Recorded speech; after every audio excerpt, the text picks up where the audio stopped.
Well, hello, hello, hello. How's it going? Welcome, everybody. And Raymond, I don't know what that number one means, but you're number one, apparently. Welcome, Chief Meteorologist Andrew Pinero here. Uh, we have some active weather happening right now.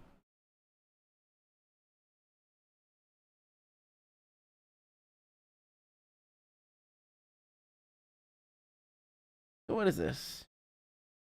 Oh, both. Delvin and Raymond, you both have that.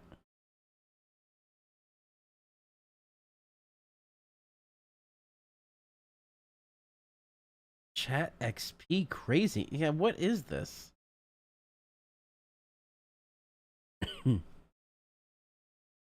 Oh, you are my top two fans that I could see. If I click on it, interesting. Raymond, you have 75 XP, and Delvin, you have 25 XP.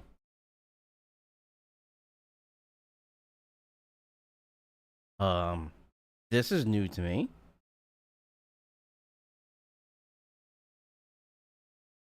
Okay. Anyway.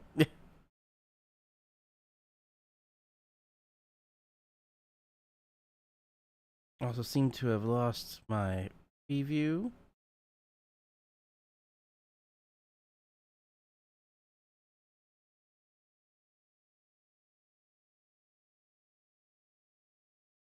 There we go.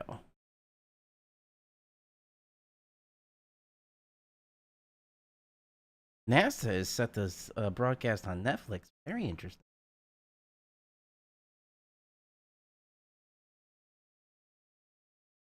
And yes, some big boomers in the New York City area. So cheers to that.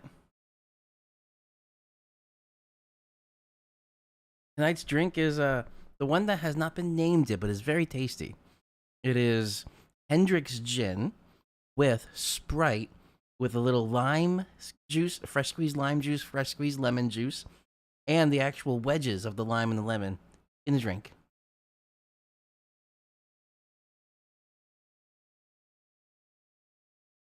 But let's jump right in here. What is going on? All right.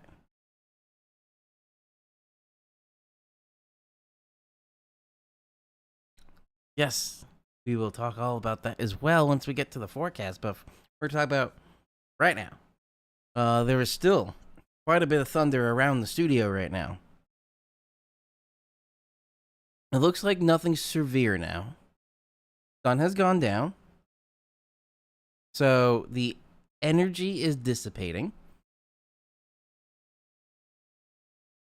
The watches up this way look like they've expired. There's still watches heading down the Jersey Shore. Expires in 1 hour. Oh, convective discussion expires in 0 minutes. That should be this one. Expiring. Oop, not that one. Hang on. Oh, and it's gone. I couldn't even see what it said. That's gone. So now, severe thunderstorm watch, another 59 minutes to 1 hour. And here, flash flood warning, considerable for damage threat. 1 to 3 inches of rain per hour, which was observed. Going up to New York City itself. Ooh, it's actually really hard to see. Where's New York? There's Manhattan. I can't even see the outline of the land under all the weather that's happening. This looks like a little intense spot right there. Also, that looks interesting. Oh, it's the arrow. There's so much yellow on the screen. So I was like, all right, this is the border right here. And why do they have a straight line going this way? Because it's the arrow. I see. That was hard to see there.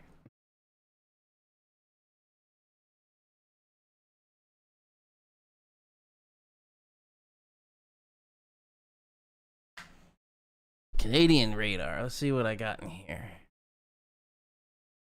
Ah. Huh. More severe thunderstorm watches up north.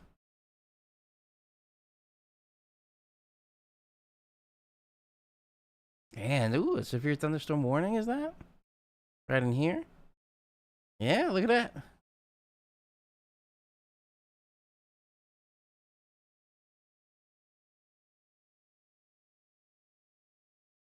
Canada meteorologists are tracking severe thunderstorms capable of producing very strong wind gusts up to nickel-sized hail and heavy rain. So this is right around Montreal.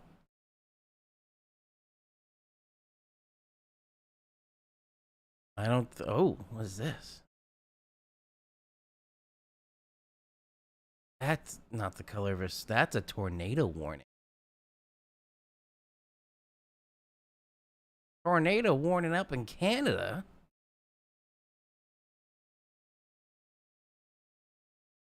Are we all? Is this the end of time? Ooh, look at this. That looks like a bit of a hook, don't it? Right there, and a little lightning core.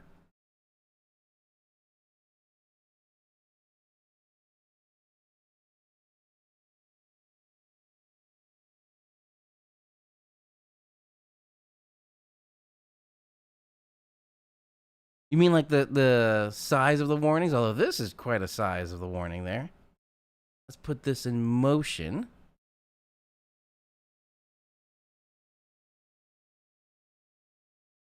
Ooh, it's stuttering? That was weird.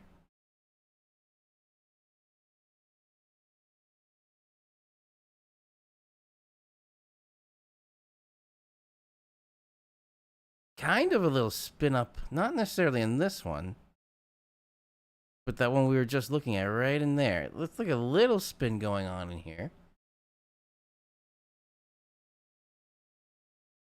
What we got for velocity? Maybe a little, not necessarily strong shear, but it could be a little speed shear from, say, -50 to -20. Stop it. So maybe a 20 mile per hour, the difference there. So 20 mile per hour shear.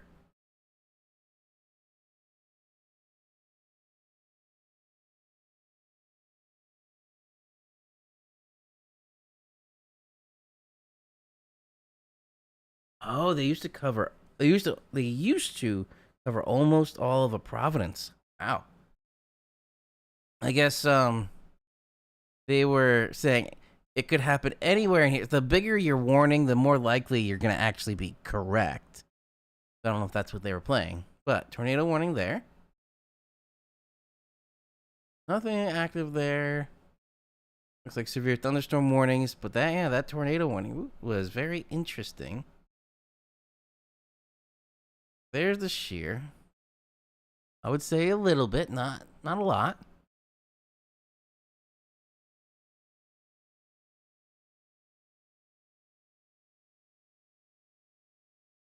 Oh, I don't get. I was like, where's my other tools that are usually here?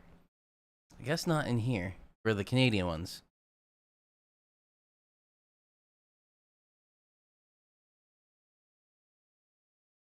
This isn't even the high res one. It looks like the super res. Oh, it is under super res reflectivity.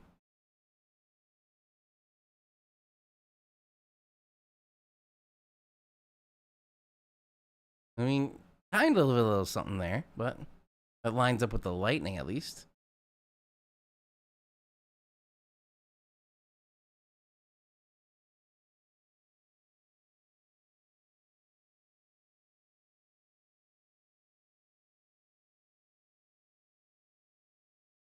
I probably wouldn't say there's anything like touching down, but it's a close enough call.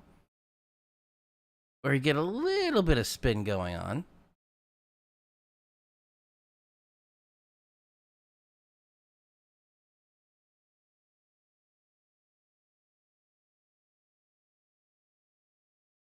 So, yes, Raymond, that is definitely correct. The false positive will go up the bigger your sample size.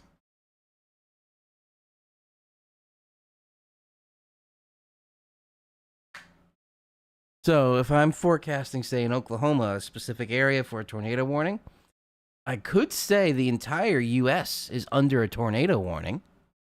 I am guaranteed to have, if there's a tornado outbreak going on, and I just say, oh, all of U.S. under tornado warning, I'm going to be right. So the predictability, what did you say? The probability of detection goes up, yeah. And then lots of false positives. So there's always a balance between big enough that you think you're going to capture the forecast reliably, but not so big that you create false positive, and thus in the viewers or in the people out there, a sense of trust is still there.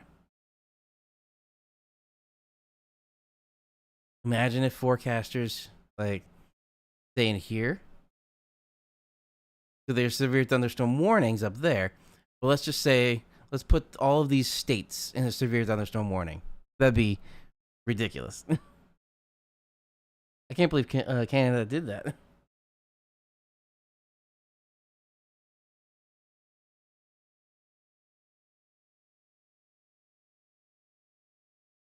The other one that was quite impressive was this one? Not Tampa Bay.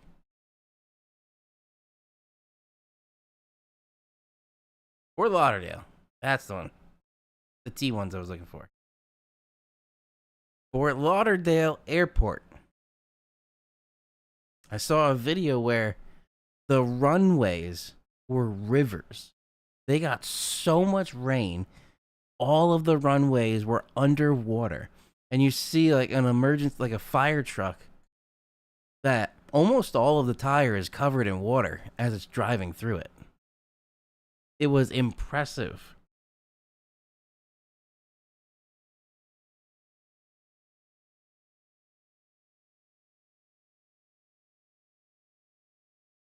It looks like nothing happening there, which is good. They need a little break from rain.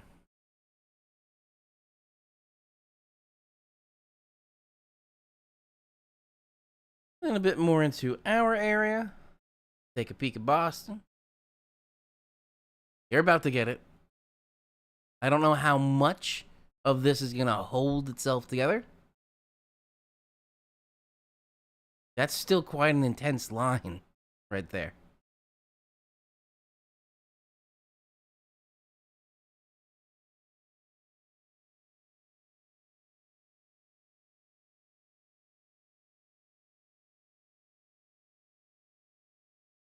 It'll probably start petering out, but there's still a lot of moisture in there, in the atmosphere there. It'll make its way through.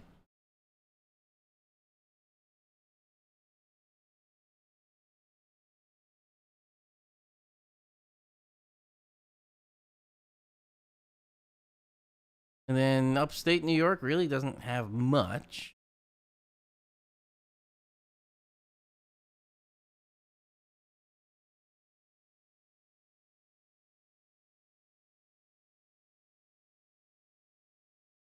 There's really not much going on elsewhere in New York besides this area, which is petering out. Right here specifically. The Westchester going into Fairfield County. This also excuse me. This also gives you a very good example of that blockage in the radar from that building.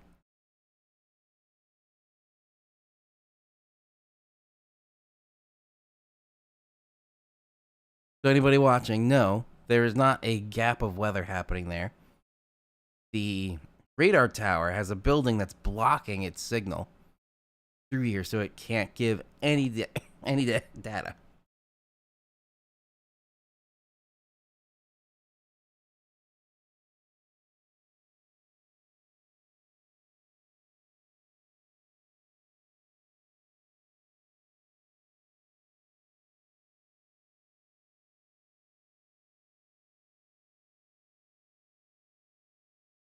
All right. So at least right now, looks like there's still some activity out there. I would say so. Westchester going to Fairfield County there. Maybe some intense rain. Couple little bolts of lightning that are showing up there. So rumbles of thunder not out of the question, but becoming less likely. Then going into Boston, a little more east. The line is falling apart, but I still think you're going to get some heavier rain, maybe a rumble of thunder going into the overnight.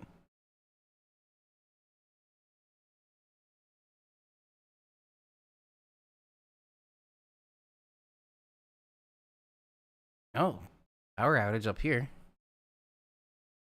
Power or internet outage or disruption.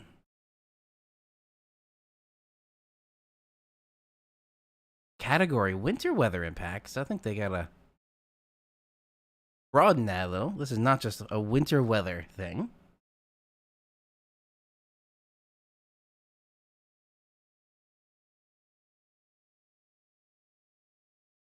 Oh, and just test. Okay. That's what's going on right now.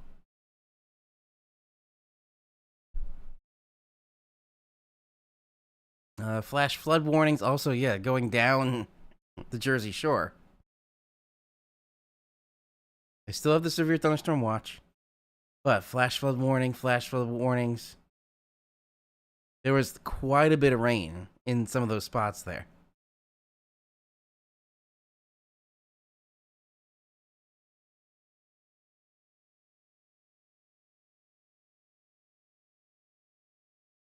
Oh, so going back to that one, if I switch back over.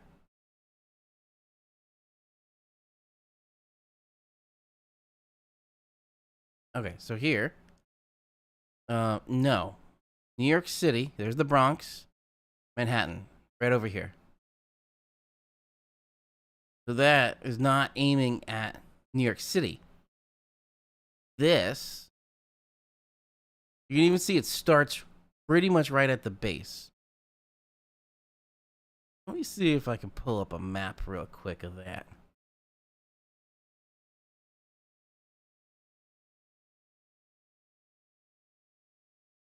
Let's take a peek.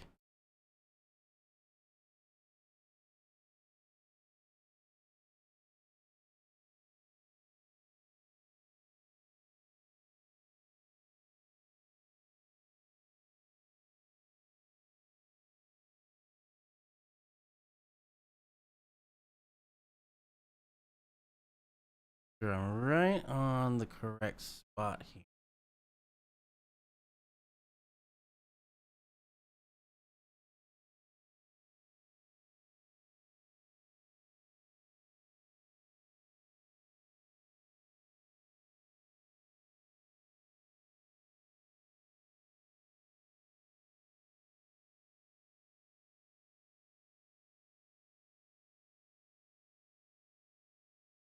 So you know this might be a little easier with no radar on. I will move this over. Trying to find the spot first.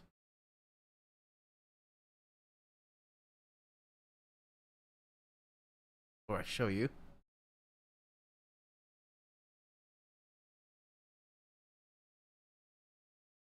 Okay.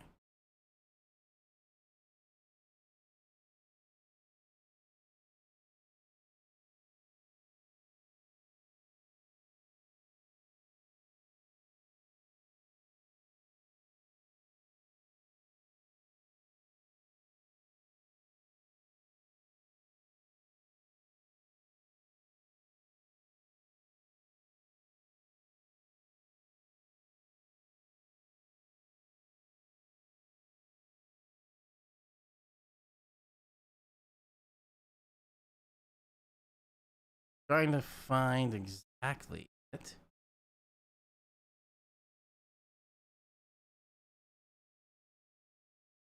Brookhaven National Laboratory. Then. Oh, I found it.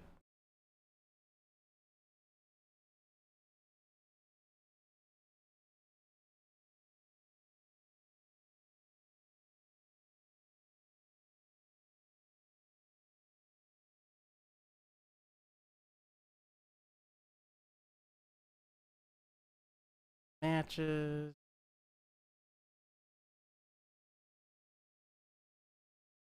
Okay, now I'll show you. I got this up.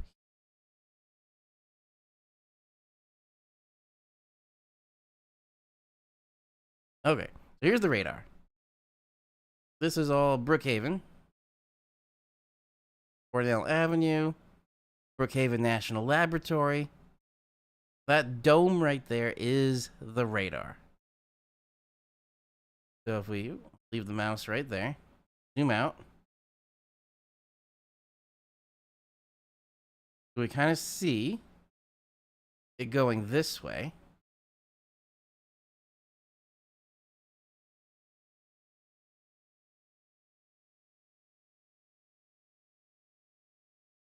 Basically like a 45-degree angle.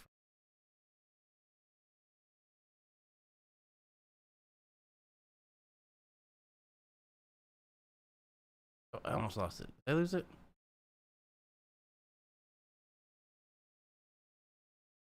Oh, there it is. Back at the center point.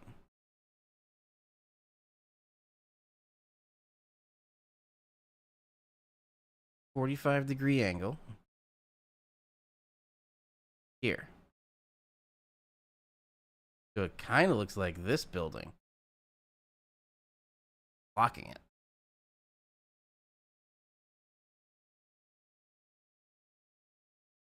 Doesn't really give me too much 3D information. But everywhere else, I guess, is flatter. It's just right there. That kind of 45-degree angle. It's hitting there. So this one building might just be at the right height. Like maybe even just that part of the building.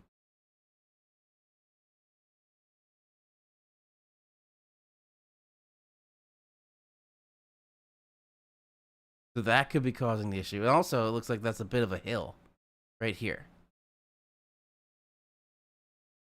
That building is causing that little gap in the radar. And my week was good. My birthday was Friday.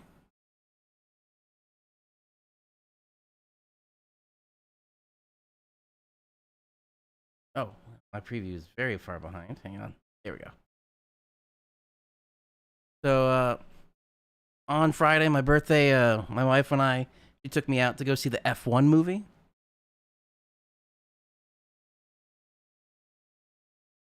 Not necessarily a Brad Pitt fanatic, but I will say this F1 movie was really good. I do like cars, thus the whole electrified weatherman part with the EVs and full throttle Thursday that became full charge Thursday. That was good. Birthday party on the weekend. And then that was it.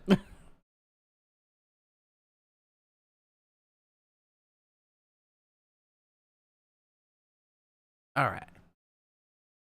Continuing on here. So we know what's happening right there with our day one.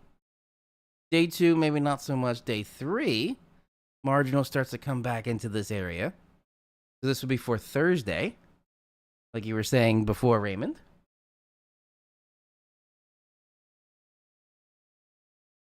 Now here, if you remember a week ago, we talked about Andrea.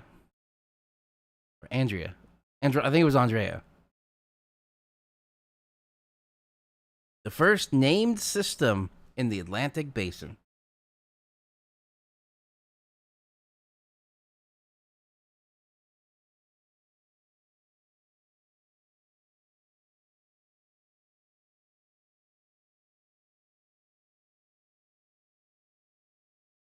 I don't know. It was helpful because just EVs are more expensive in general. Like, yeah, I can get a gas car that is $500,000, like a Lamborghini or a Ferrari, but for a general car, so the Model Y is considered a compact SUV. So if we look at the compact SUVs, $50,000 is not incredibly high, but it's up there.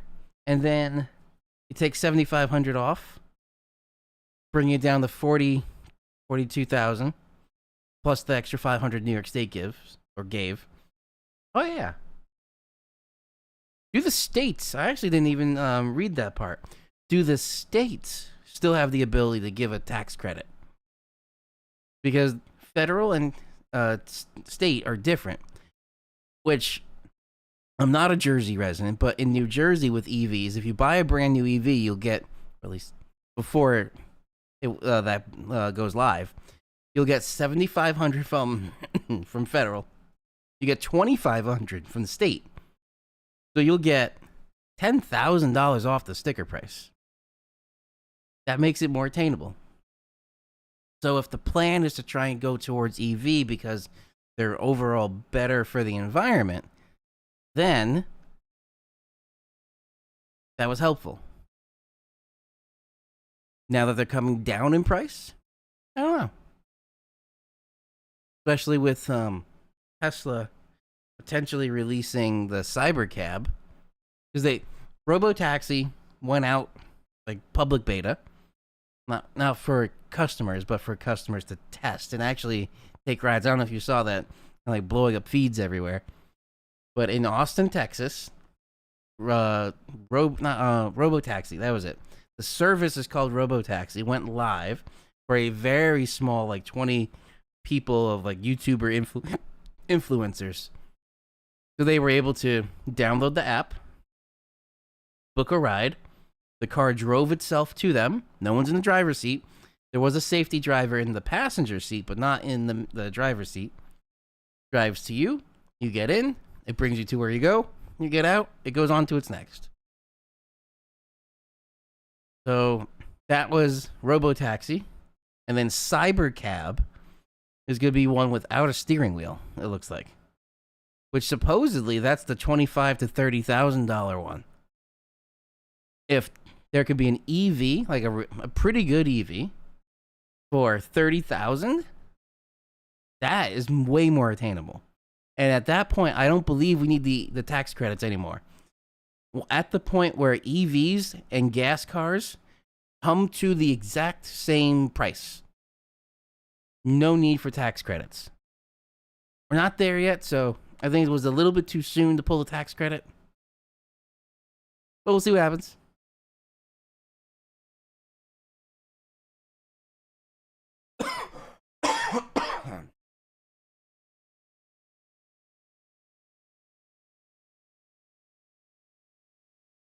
All right. Taking a peek in here. As I expected, it's gotten better. Less abnormally dry. Although, Cape out there, look at that.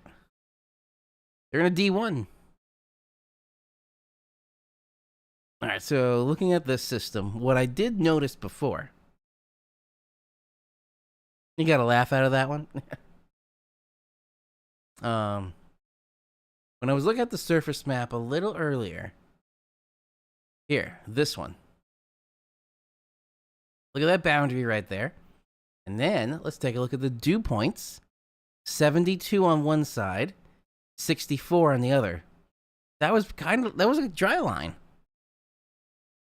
And you felt it. It was really humid earlier. Or it was more humid before compared to yesterday. You see what the humidity is even by me right now.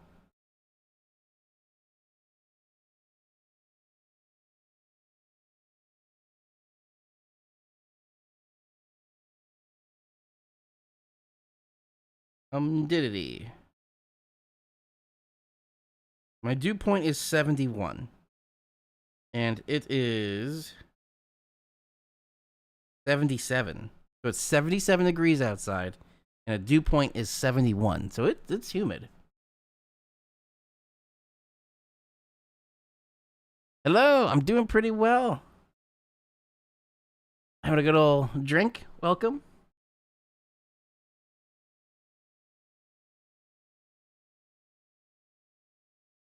All right, so this looked like it was a dry line. We have dew points in the 60s on one side, dew points in the 70s on the other. And that's what probably sparked up some things ahead of the cold front coming through. And then when we look at the latest one, there's the cold front. And this was actually from 18Z. So between 18Z and now, it's 0Z. Yes, 0Z or 0Z30. That cold front probably is right here.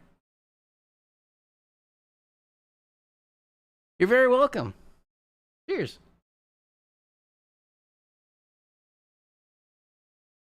And if you were missed the beginning of it, we talked a little bit about the radar. Some of this weather is starting to peter out. At Albany, it's 73 over a 68-degree dew point. Not as humid, but still pretty humid out there. Anyway, so quick recap. Things are petering out. There's still a little line that could make its way through the Boston area. But the thing we looked at that was a bit more interesting. Oh, it actually went out now. There was a tornado warning up in Canada that was in this region. But it looks like a lot of the energy from these systems are petering out because the sun's the energy source. The sun has gone down now. And then I also did a quick analysis of here on this radar. There's a little beam that looks like it's missing data because it actually is. There's a building blocking part of the signal from the radar station. Awesome. Thank you.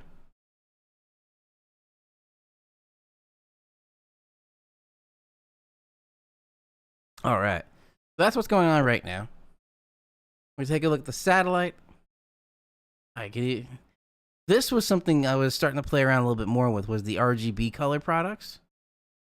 You can see the sunset. There's your sunset right there. We just got dark. Stop this in motion here. So this basically becomes just shortwave infrared. And right there is your sun line. That's where the sun is so dark that it can't see enough anymore on the satellite. So I go to regular, just visible satellite. You can see right there, it's not a sharp line, it's more of a gradient like we would expect. But that line right there is too dark beyond here, so like right there, for the visible to see. That's where they kind of overlay the shortwave infrared with the colored satellite. So it's kind of a mix between them.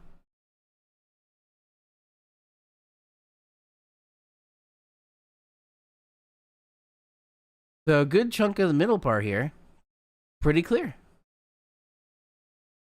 On the radar, the bigger radar, you can kind of see a picture here of where that system. So I was just saying clear here. That's where there's a high pressure system acting like a shield. We got some inactivity or instability there, and some quick peeks here at the Tropical Tidbits website. All right, so this is going through this evening. So this is 0Z Wednesday is 8 p.m. Fairly accurate, maybe a little bit slow. This makes its way out. Not completely by the end of the day. Still a little bit there. Clears out mostly over land, but still lingering around. Going into Thursday. Now, we talked about this, Raymond, before.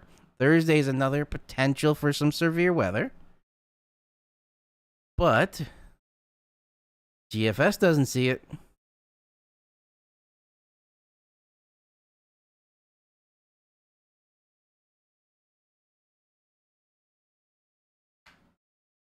So just based on temperatures and dew points, there is a chance, and especially in the summer, for some things to spark up. But the GFS says no. Friday looks like a nice clear day, 4th of July, so I have no issues for any of these models with 4th of July fireworks because the isobars going into Friday afternoon and evening, they're not close together, so that means it's not going to be very windy. So it should be perfectly fine for the 4th of July. Going into Saturday, there's our high popping up, giving us a nice Saturday. Sunday, maybe Finger Lakes area kind of there. You may have some lake effect rain, essentially.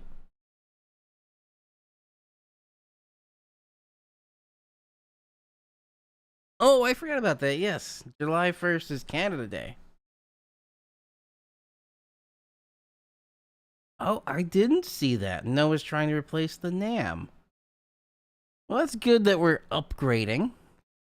Trying to get the latest and the greatest.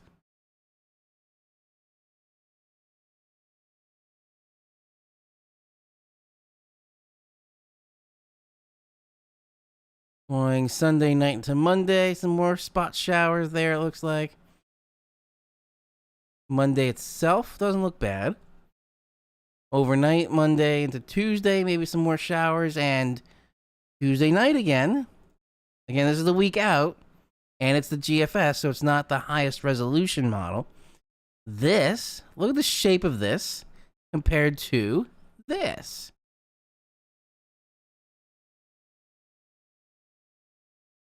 Those shapes are very similar, so we could have another little bit of severe weather in a week from today.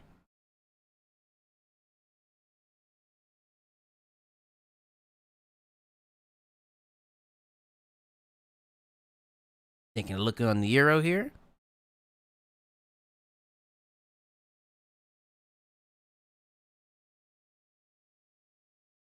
All right.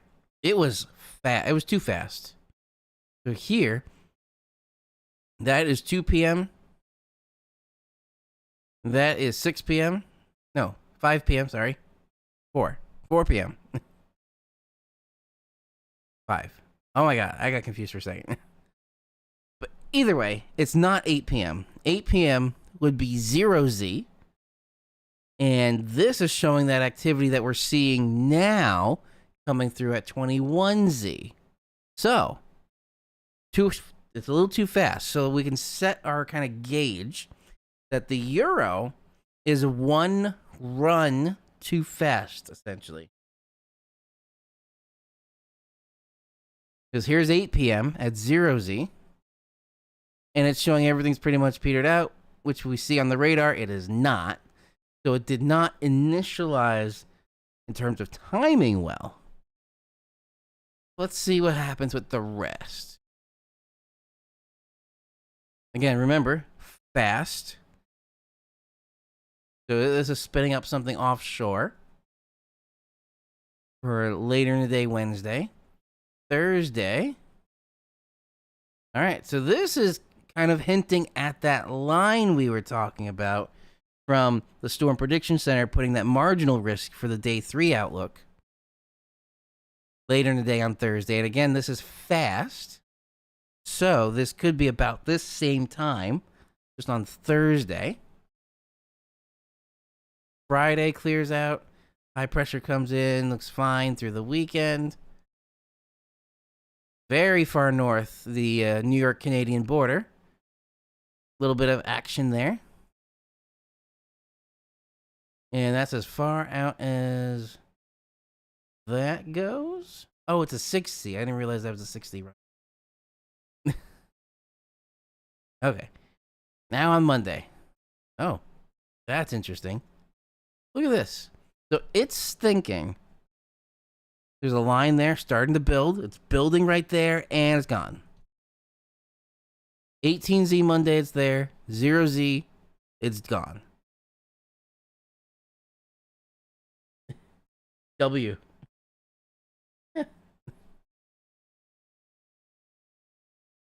Was that supposed to be a WTF? Yes, I would say that is a WTF moment right there. Is they're gone.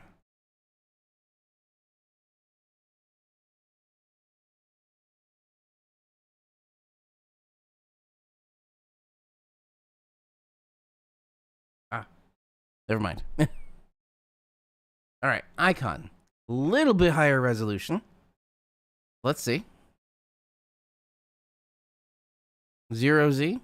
So the icon is slow now. So see, we're seeing some forecast models that are fast, some that are slow. Because this is saying 0Z Wednesday, which is 8 p.m., like half 45 minutes ago, or 40 minutes ago. This system is still out in Pennsylvania. It's not. So, fast. What am I streaming lately? History Channel show, which actually is tonight. But I usually just watch the repeat tomorrow. The Secrets of Skinwalker Ranch. I do enjoy a good paranormal show. Now, some of those on Discovery Channel and History Channel may be a bit more scripted than others, but there is some interesting data that's coming out of this series.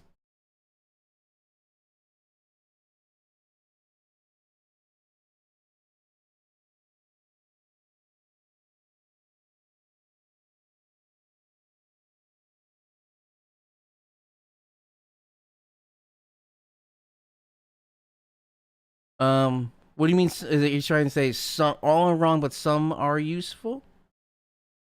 Because yes, all forecast models will be wrong. That is, I definitely agree with that.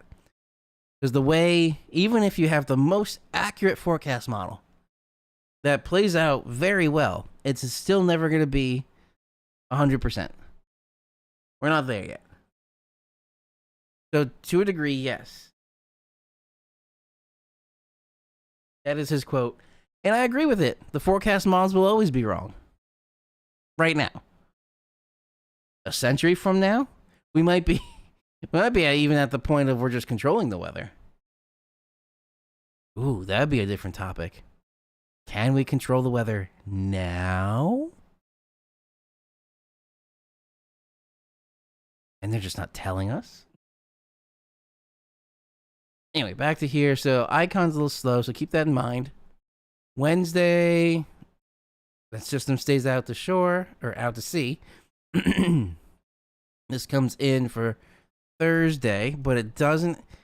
It kind of starts looking like it's about to form a line, but it doesn't finish it. We'll see. High pressure comes in. That same little spin up right there. But for pretty much all of us here. Actually, I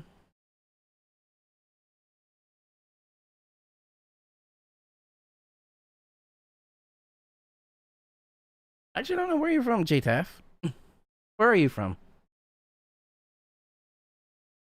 Also, I took a closer look. Your icon there. I do enjoy that your icon is a tornado.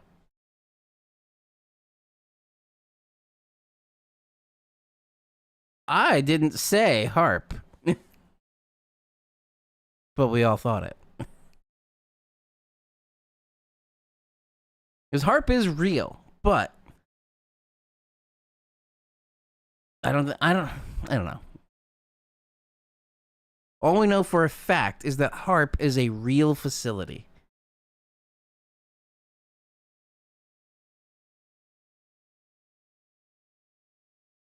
So this keeps the weekend pretty good.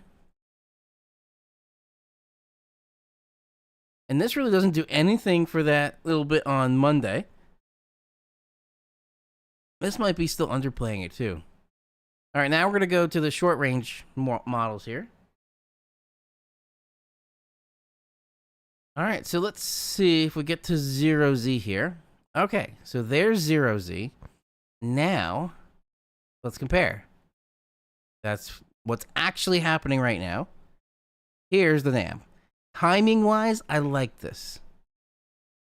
So there's still Little activity down there. Yep, little activity down there. That's correct. So the shape of the models and the intensities, like the spottiness, look like they're good here. But timing wise, maybe it's kind of close, but still up here. Like it's much more active here than it is up here. And so it's not 100% accurate with the intensity, but timing of this is pretty good. Chemtrails is nonsense. 100% nonsense.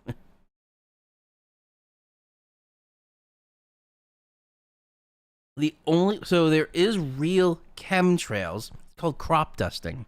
And no, not the fart crop dusting. So that's where you get a Red Baron kind of style biplane to just drop some pesticide on top of the crops very low. That kind of is a chemtrail because the plane is leaving a trail of chemicals behind it on purpose on the crops. In the atmosphere, you have very hot exhaust hitting very cold air. Of course, you're going to have a cloud behind it. That doesn't mean it's leaving chemicals. That's just leaving a cloud.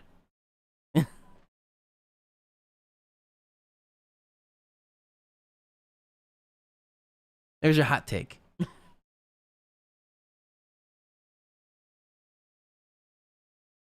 All right, so going into Wednesday, this clears out. Well, not really clears out, but actually, no, this stays a little bit more inland here. Thursday was the question day. All right, so this picks up on it a little bit more. Kind of follow the kinkiness in the isobars there. And there's a little something right there. So there's a low. That could potentially be another low forming. But follow the kinkiness here with the isobars. That little kink that we're seeing, the little kink. So we connect those. And then we get through right here. Right there. And then it looks like it goes up to here. So right there. That looks like a front. So that boundary can stir up some things. So maybe not severe potential, but there could be something happening. I'm not even going to go into the other ones because they're too short. Actually, maybe the 3 kilometer NAM. That didn't finish, it looks like. There we go. So the 18Z NAM, 3 kilometer NAM, is still coming out. Let's just see. All right, so 0Z. It's pretty much in line with the 12 kilometer NAM. It's a little bit too spotty and not. Oh, looks like it just finished there. It's not as more widespread as this. This is a bit more thin. So this is where, timing wise, pretty decent. Intensity, not so much.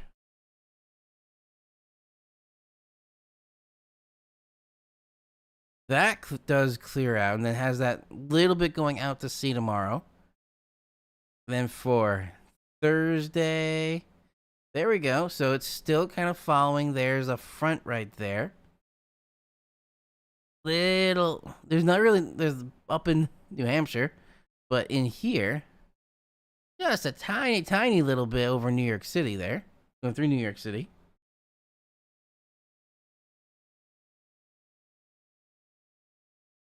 That was about it for that.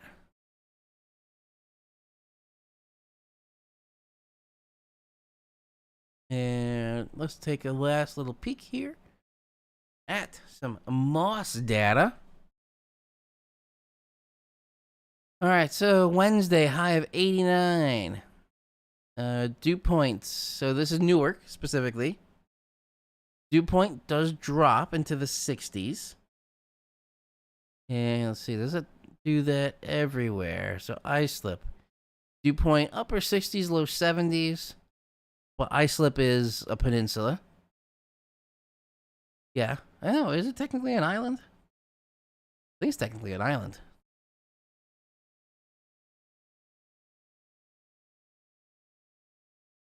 I am the mossy data. I just saw that. Okay. Let me just take a quick peek here. Is Long Island technically an island or a peninsula? I believe it is an island.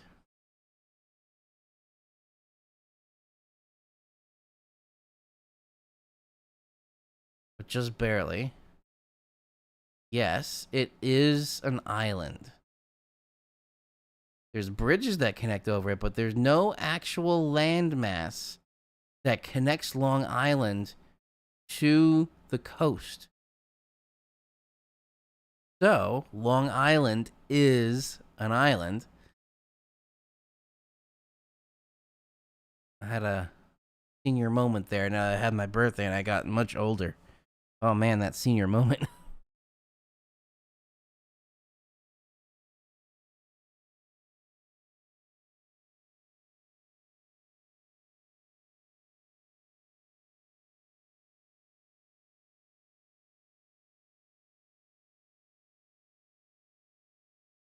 Oh, if it caps at 75 XP, then you are at the cap, Raymond.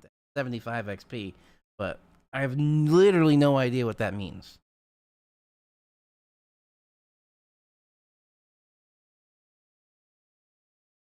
I didn't even know. I didn't expect to see that at all. I started the live stream. Didn't expect it at all until I started seeing your comments come in.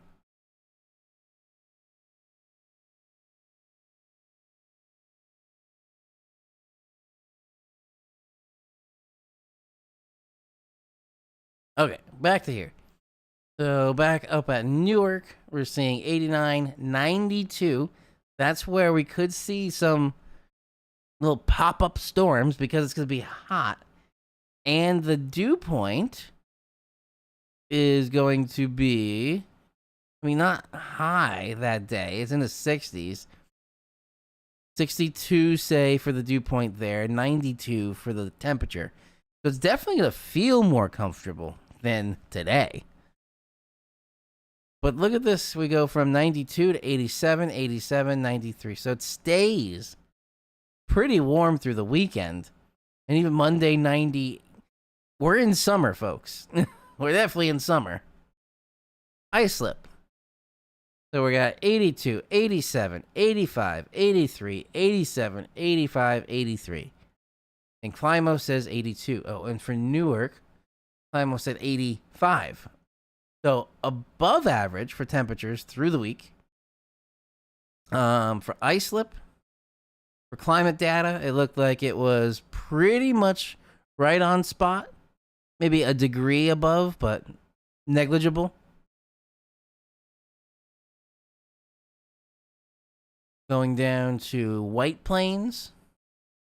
84, 87, 83, 83, 89, 87, 84. And 83 is the Climo. So about average, and the dew points low mid 60s. Ooh, Friday is 53. That's gonna be comfortable.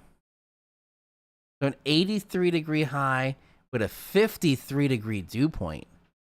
Oh. Yeah, 4th of July. Albany. So let's see what Albany says. 87, 84, 81, 84, 91, 91, 83. And the Climo data shows 82. So, above average. Dew points, 60s, 50s.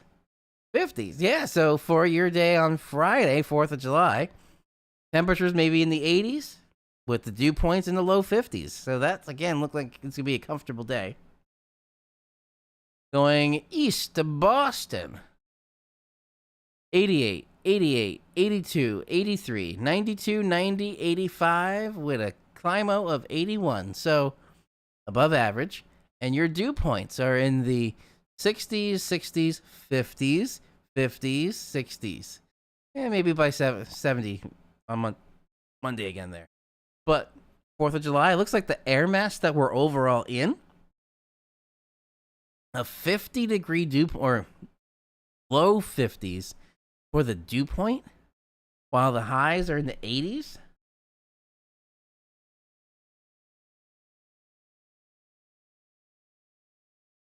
Ah, yes, but that is just weather. The more north you go, the little bit cooler it becomes.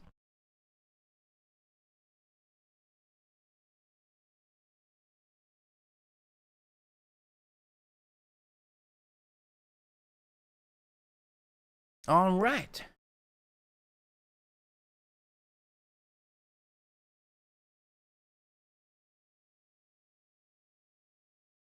Well, other things we're going to pull up before we switch on over.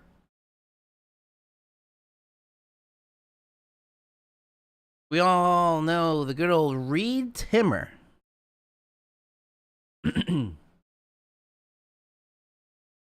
He posted a video. It said 2 hours ago. The most terrifying tornado intercept ever captured in Dominator 3. Quite a title. And I will show you a bit of it right now.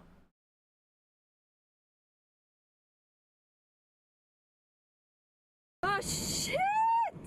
Look at that tornado. We did it.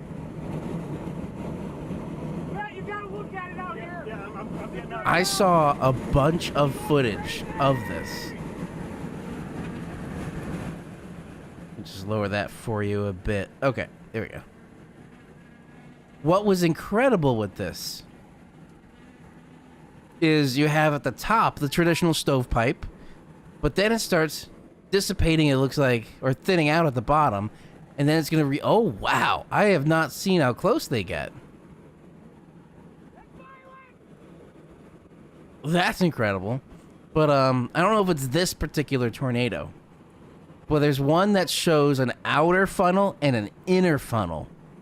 It almost looked like a snake with it sticking its tongue out. But that is incredible. Oh, those cars right there might just have gotten into it.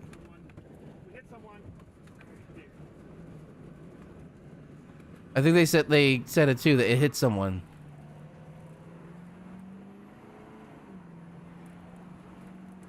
And they didn't get the intercept. At least not yet, but this is only halfway through this video. I think they're in it now. They drove into it.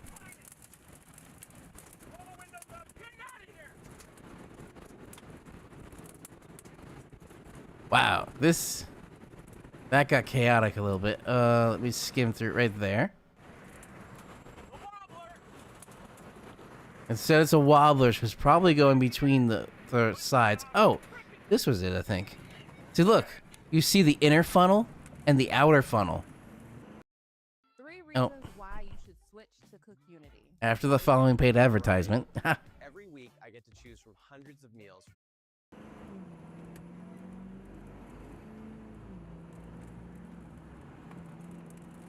They are actually chasing it.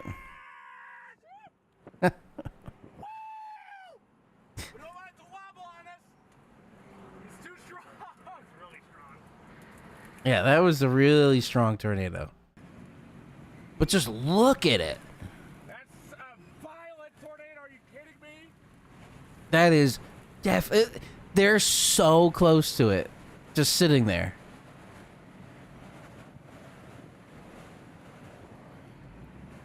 I don't think this is the one that did the weird thing, but and then getting a little bit further away from it, just look at that. You give me my drone? In the tornado on the drone. What? In the outer circulation. Look. Can I get a picture for you? That's strong wind warning. Yeah, of course there's a strong wind warning. But head over to Reed Timmer's channel to check out this whole 8-minute long video. It was quite a video. I didn't even get to watch the whole thing. That was it from what I saw.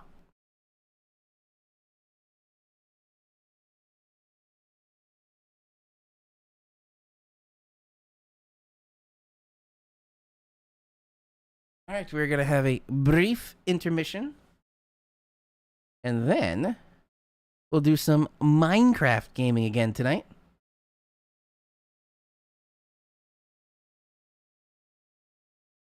I will catch you all in just a little bit here.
All right, I am back.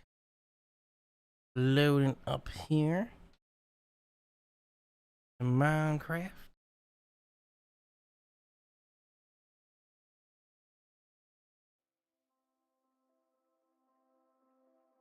Hello, everybody.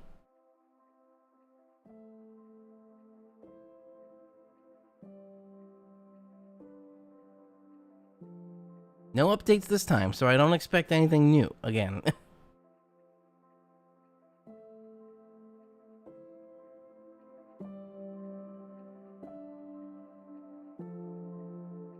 And again, as usual, if it's a little too loud,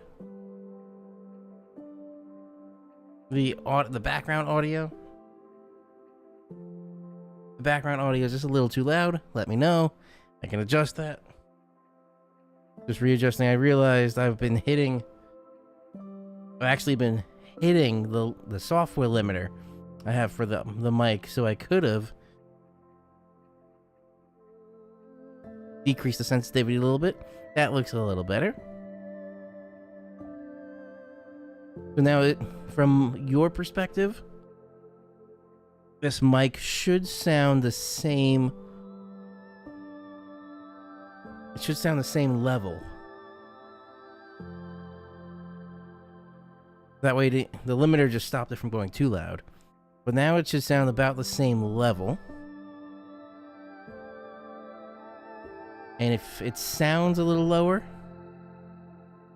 just let me know. And if the game is too loud, too soft, let me know as well. Oh, Delvin, this. I don't know if you can see, but what is that thing? Is that just a rock or is that a creature? It looks like it has a face.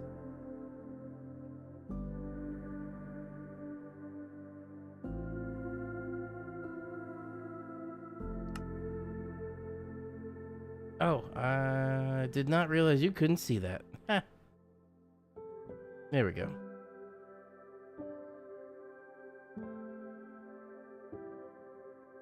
I wasn't ready to switch, but it appeared. Alright. Well, it has switched.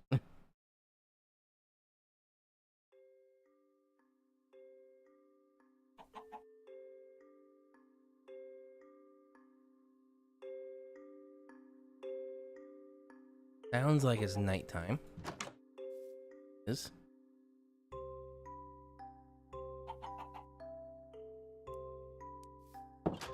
Let's see how the chicken's doing. Eggs, nope. Do I have any seeds? Oh, I got a lot of raw copper, I forgot.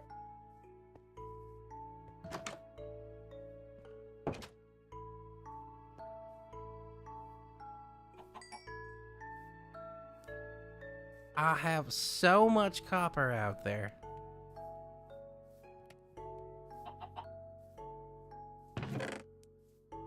What's funny is I have so much copper in the game, and I'm surrounded by copper right now, too. I got a copper mule mug. Here's. And still from last week when we talked about the electrical infrastructure, here's our copper conductor. Yeah, they're the same color. Cup and the wire.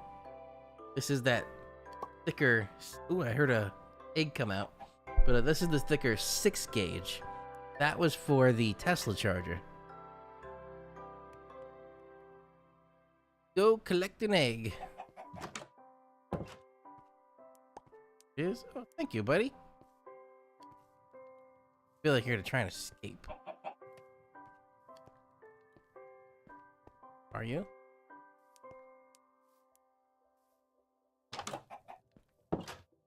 Nope. Let's see where we were.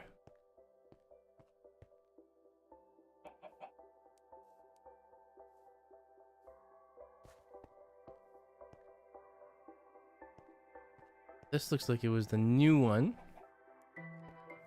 I was doing off the side.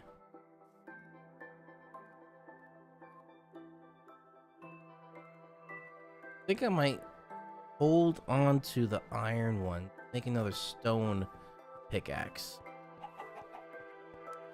Do not wear out the iron one.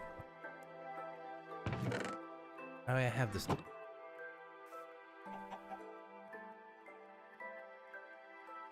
Six. Oh, not iron. This one. Pop that. Put that up there. Flint. Put some flint over here. Flint. Eggs. I have 21 bars of iron, so not like I'm low. But I'd rather conserve the resources.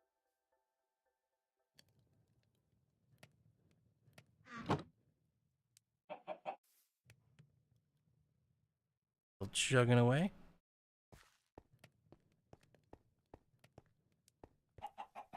That's the main chamber.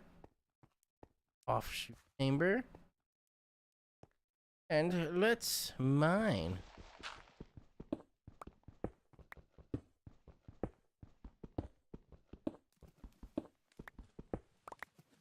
Water. Here.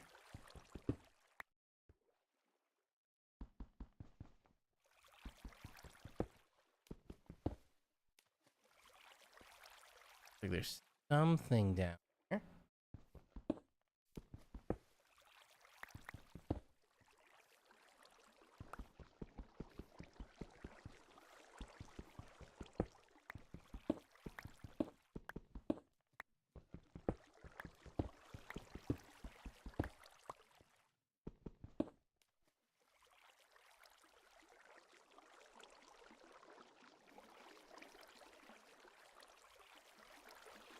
Raymond, yes, I have heard fireworks since since Sunday for my birthday party. I was like, oh, cool, I get fireworks for my birthday party. 125 is the max XP. Oh, interesting.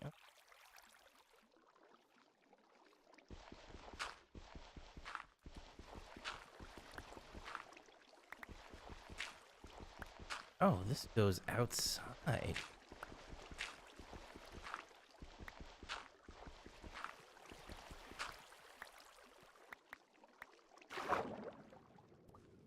There are... Oh, that is ice.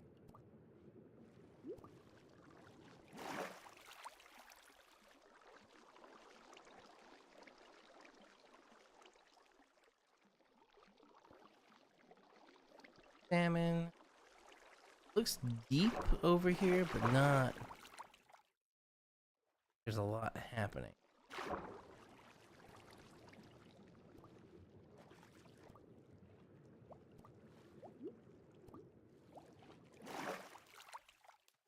Oh, yes, I'm just outside.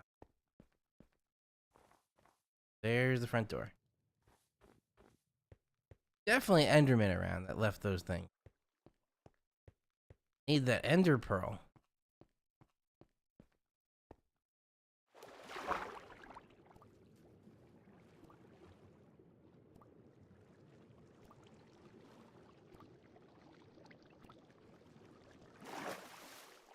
We'll seal this back up.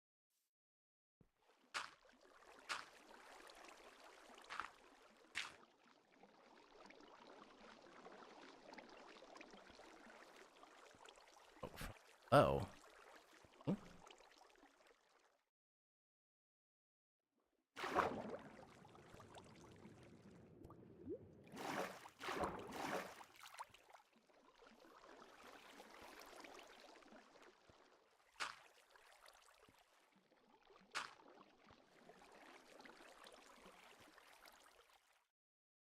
Here.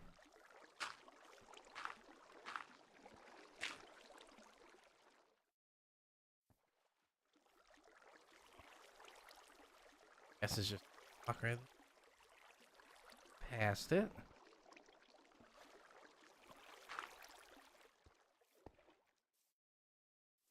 It's still flowing over there.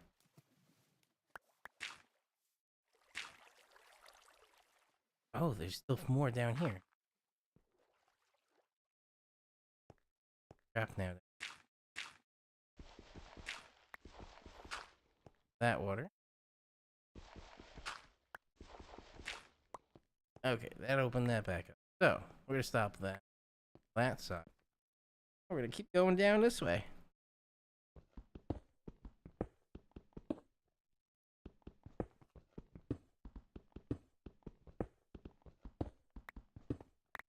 Think we're gonna find more copper?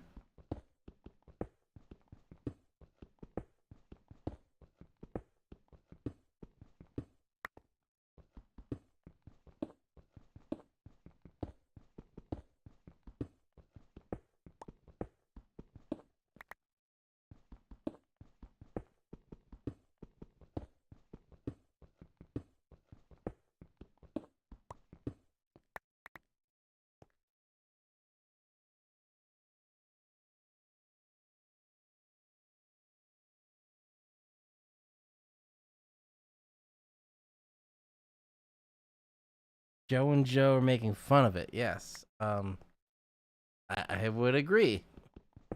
Something to make fun of. It's weird. It's like, did they try and make it a game?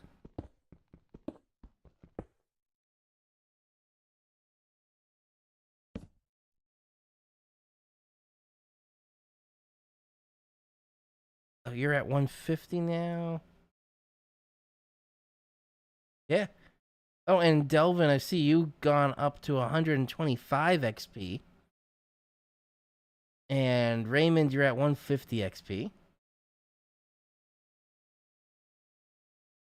So, interesting.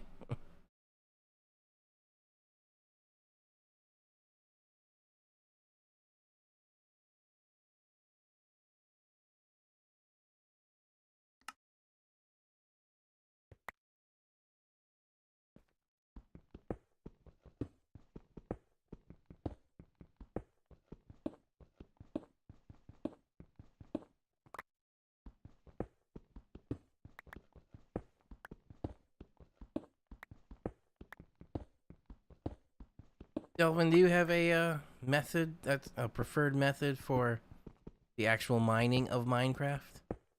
I usually like to do these steps. Kind of like 1 block steps.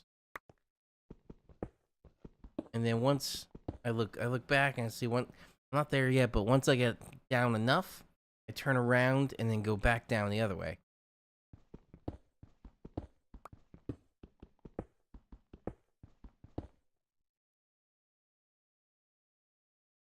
Ah, gotcha.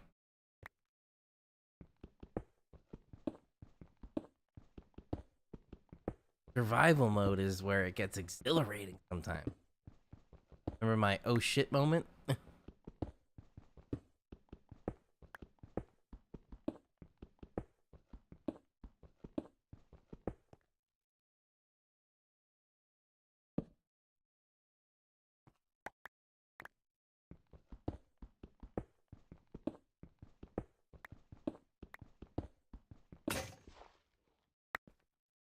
Got some coal. Good.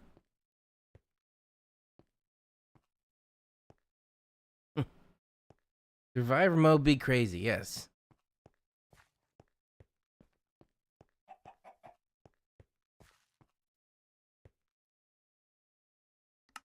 Now the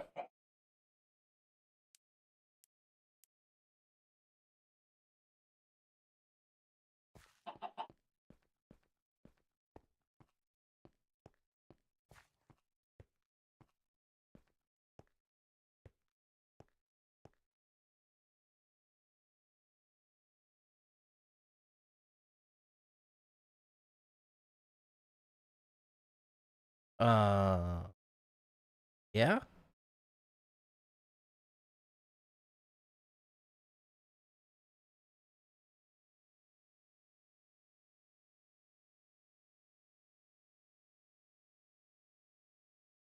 I think I did.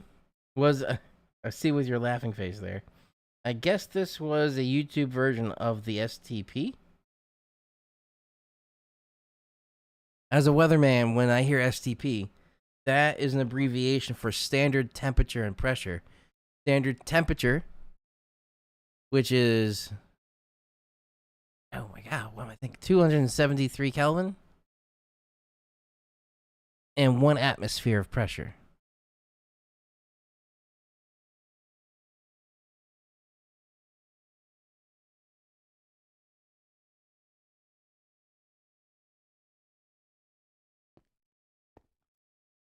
Back down here. Let's get that.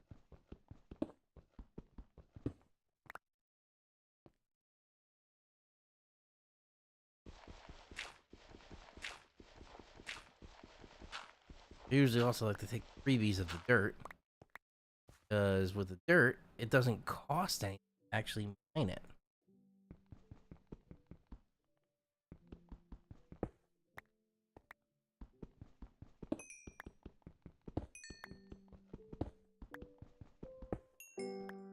Hear the daytime song.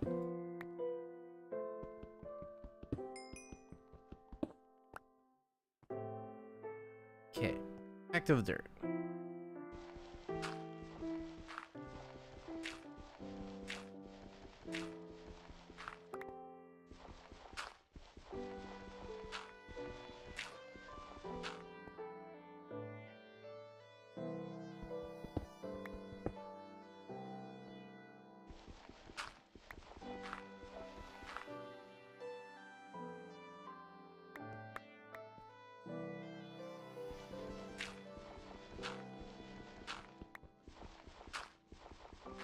Running out of dirt. Just like running out of dirt spots. Back to stone.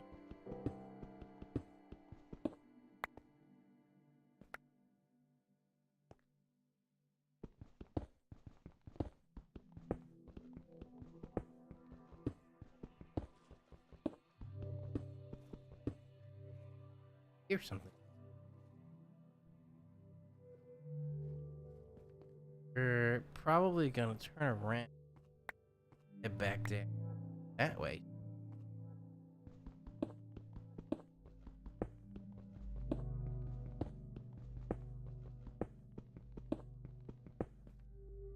So we might do that, right?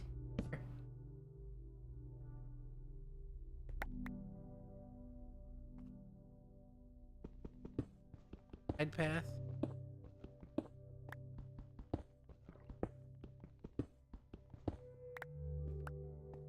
Actually, I shouldn't do it that way.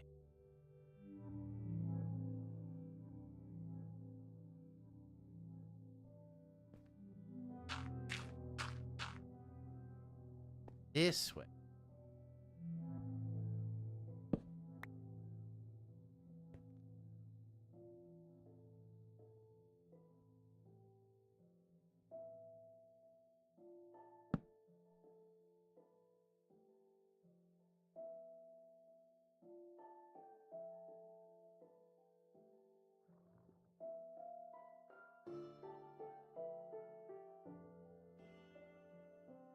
Oh, I get it. Honey. Weather jokes.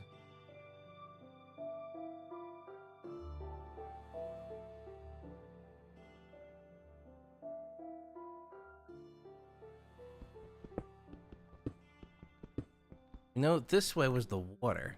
Had the issue last time. We want to go away from the water.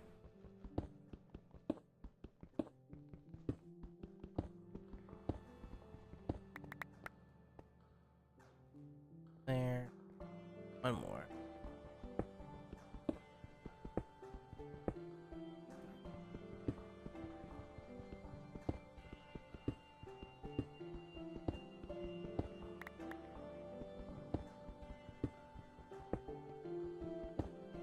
We're gonna find any goodies? I'll see. Oh. Trying to go away from the water. More water. Very dark down.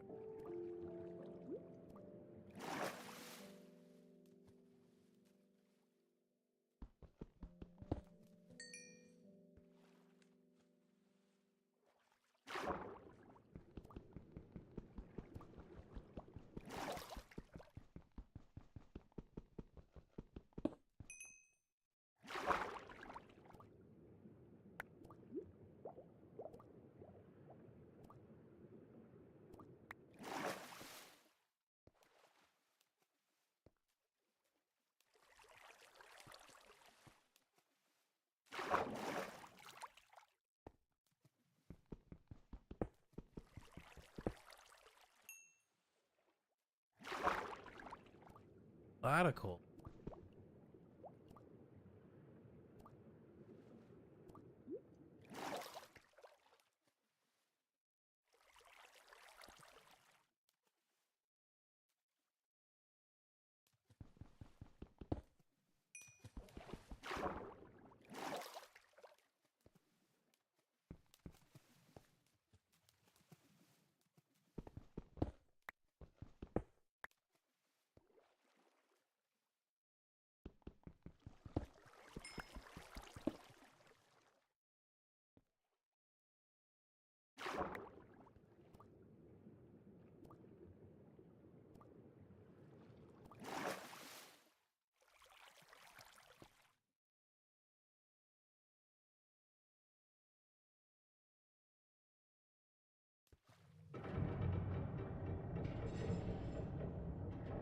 What was that?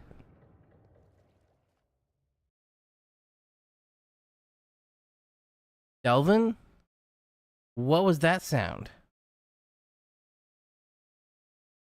Did you hear it?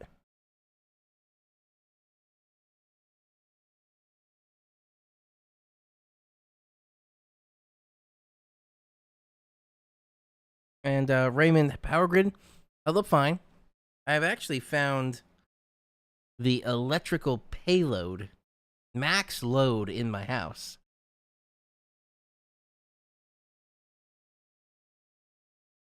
Oh, okay. I thought it was like some sort of stronghold coming up. Okay, that's good to know. But power grid held up fine. In my house, I have determined that if I run all the AC, so I have an AC in the studio here, I have an AC downstairs outside the studio, and where the living space is as well, like the fridge, kitchenette, bar cart, stuff like that. Run an AC in there that I have actually plumbed through the dryer because the washroom's in there too. So an AC in there. I have a dehumidifier in the garage.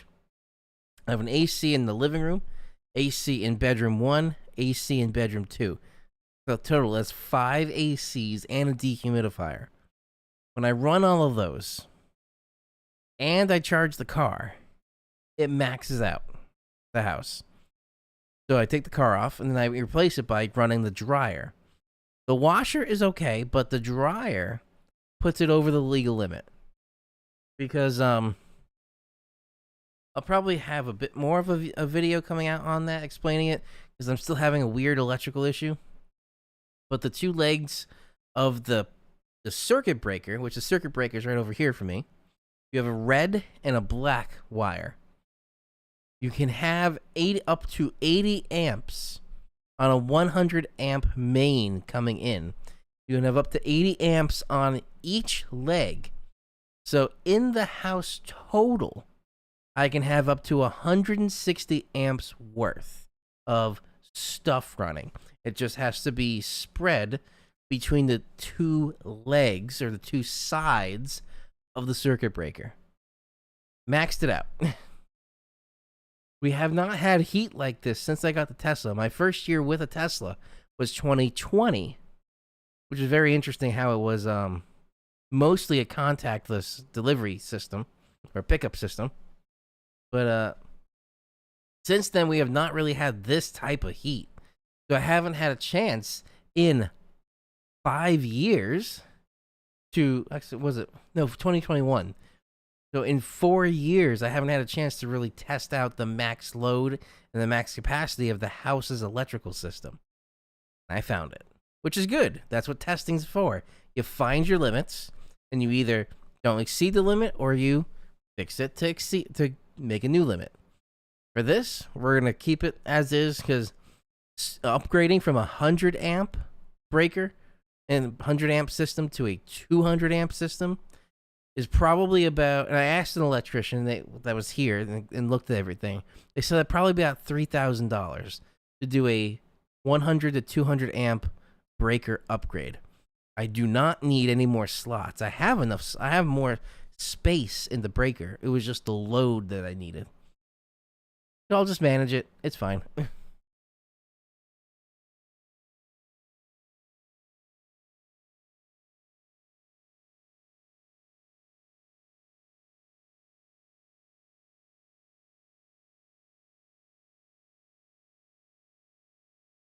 How would I manage power grid?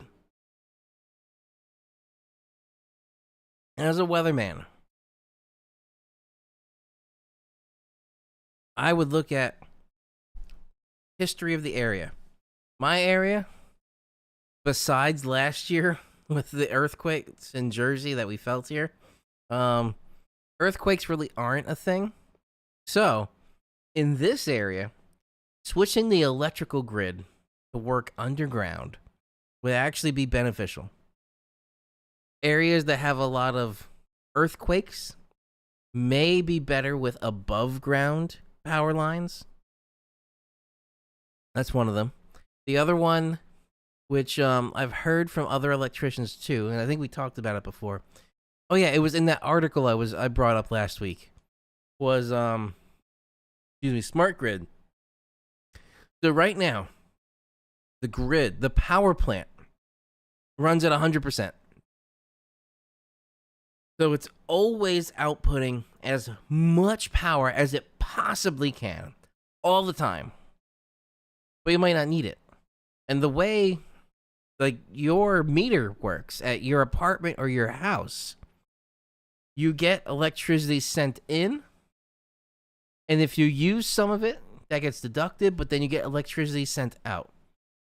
So it's the only it's the only company that you can get a 100% return on your investment, or not investment, a 100% return on what you get sent to you. Imagine you go to a grocery store, you buy everything from the entire grocery store, you get it sent to your house, and then throughout a day or throughout a week, you only use part of it, let's say a day. Throughout an entire day, you only use some groceries, and you return the rest. That's kind of an equivalent, where you get everything sent to you, and then you send back what you don't use. And you get a full return on it. Every time. 60 times per second. Because the electrical grid in the US runs at 60 hertz. So, that would be my biggest thing, is smart grid. It'll be better for the climate, because if the generator, not all generators have to be running at all the same time, it can detect the need for more power and start up more generators, and then when it detects the need is gone, it'll turn off some generators. That'll help both from a climate standpoint and potentially an expense standpoint, because it will cost the electrical company, or the electrical company, less to actually send you power, because they don't have to send you as much.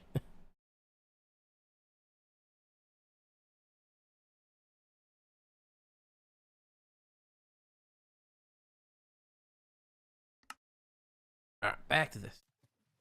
I think I need another torch right here.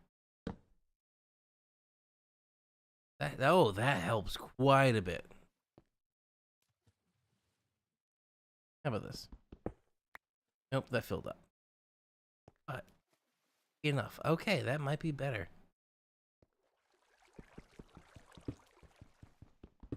Ah, this is working.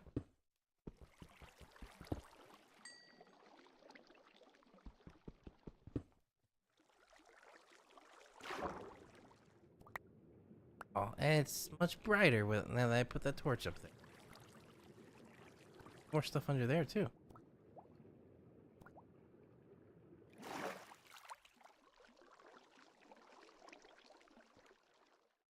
Here.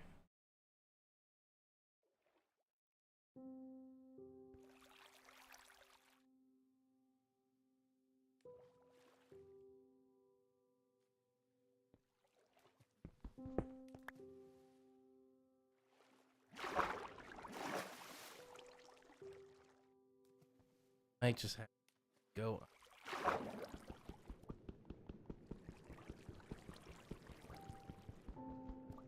See how much slower this is underwater? But if I have the air source right here, I don't have to worry about air too much.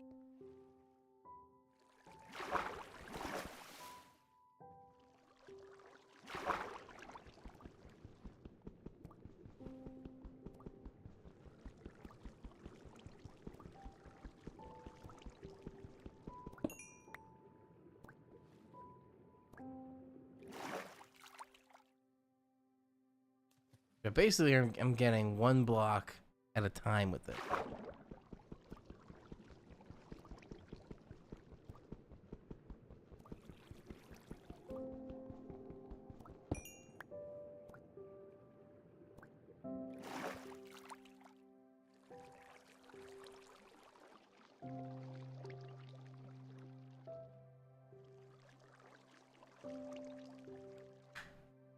How would I prevent another 2003 style blackout? Well, kind of what I mentioned before. Underground. If that part of the power grid was underground, we wouldn't have had any issue.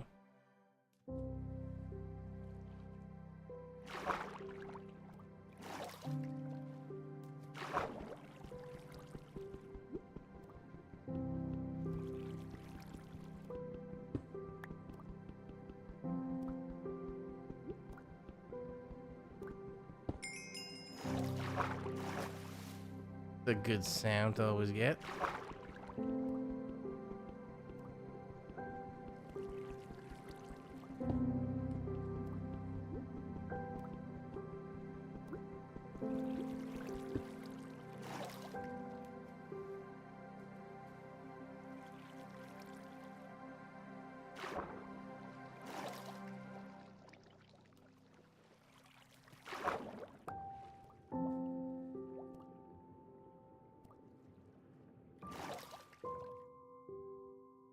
Remember, it was sides.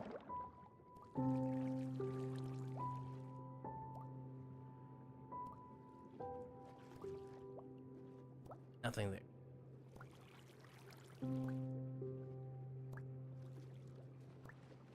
Ah, just made it.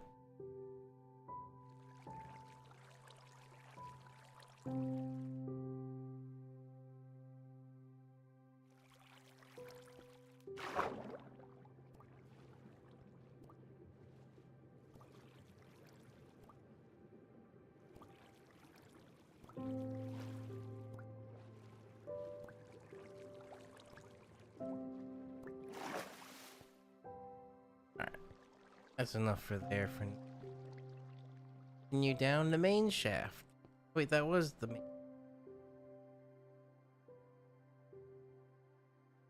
Go over more.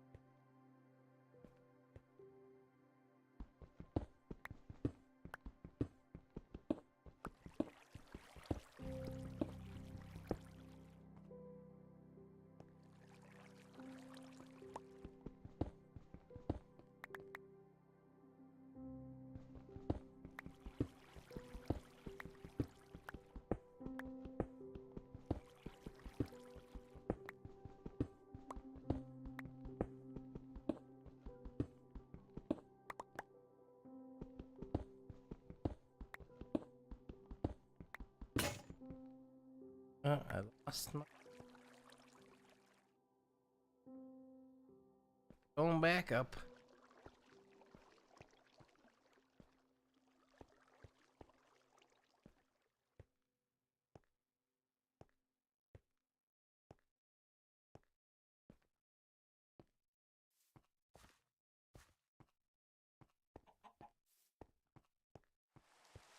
Oh, it's raining. Oh, and snowing.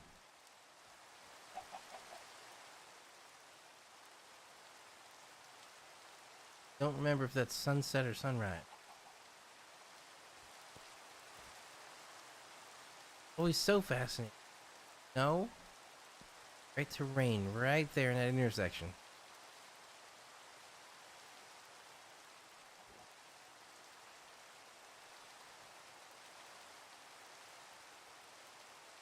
I think that was sunrise. And it's just gray out.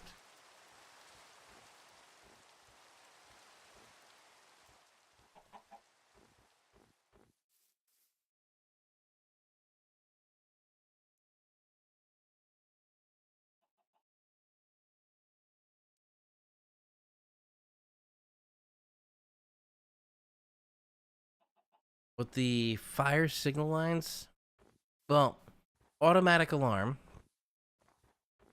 I should ask, actually, it's my firefighter friend. Oh, gee, that scared me. See, that's the little jolts you can get in survival. that scared. Okay, now I'm in where I might be able to get some gunpowder out of this guy.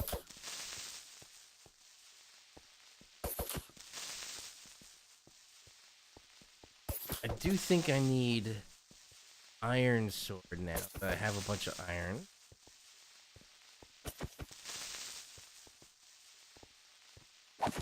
Yeah. Gunpowder. There's survival mode for you. I actually got scared for a second.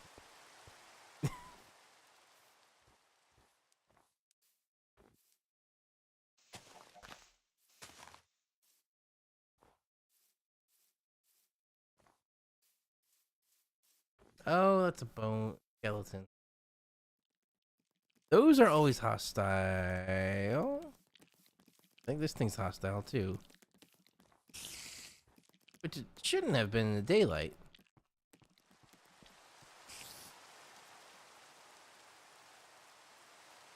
Because I brought it to where it's light enough that it was not hostile.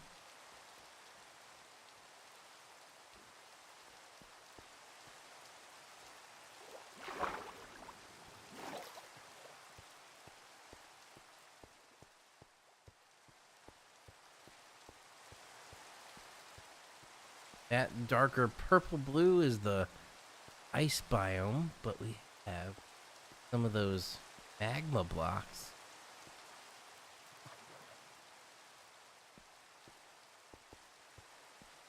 Don't know if the polar bears are hostile. We'll find out. In a good or a bad way. That was a good sign or a bad sign. Heard that.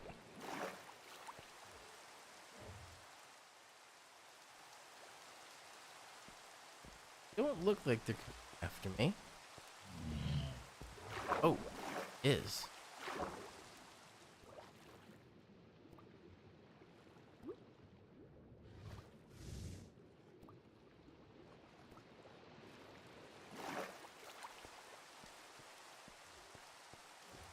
I have gotten around that polar bear. Here's the border of the biome. Between the purple and the blue.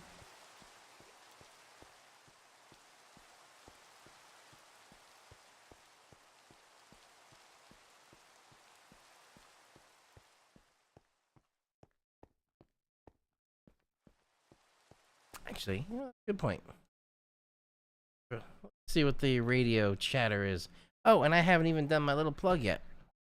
Hang on. I totally forgot to do my plug, so we're gonna do the plug right now. We got about 10 minutes left. All right, so if you want to get some emergency communications, head to bettersaferadio.com with my affiliate link below. I do get a small kickback, but it doesn't cost you anything extra. I got this radio from bettersaferadio.com before I had any affiliation with them. I really enjoy this radio. So here they have, his name's Mark, that runs bettersaferadio.com. He pre-programs the radios with a bunch of frequencies. Like this had like 900 frequencies in it. So here we have, both the fire department and NOAA weather radio. So I will mute the NOAA weather. And then here we're going to hear the fire dispatch in my county.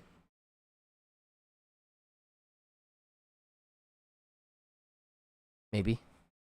It's transmitting. There we go. That was an over. See if somebody responds. No.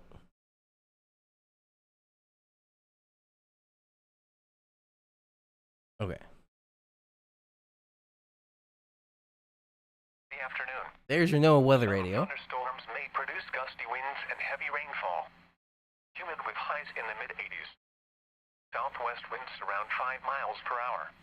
This is actually for tomorrow, where it says there's still maybe some gusty winds with the storms tomorrow. With lows in the lower 70s.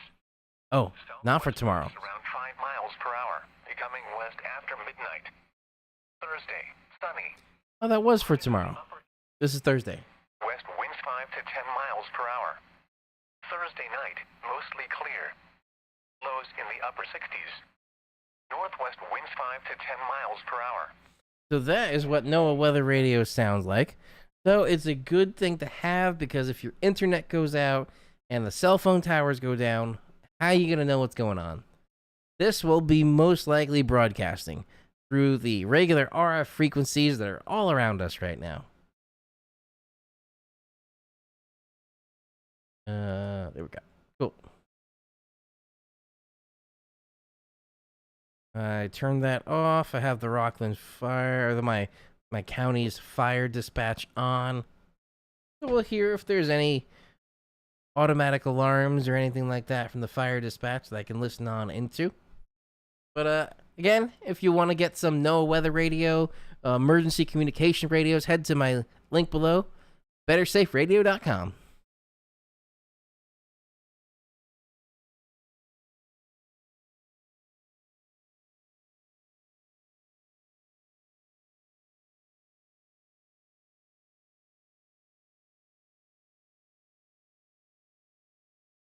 Alright, back to the Minecraft. Whoa, what the heck happened? There is such a delay. I'm not touching that. Look at this. Okay, now it feels normal. That was very weird.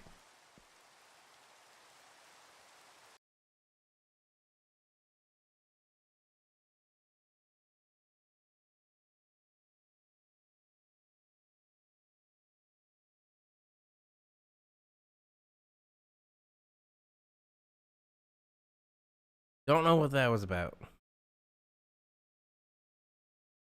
That was just very weird.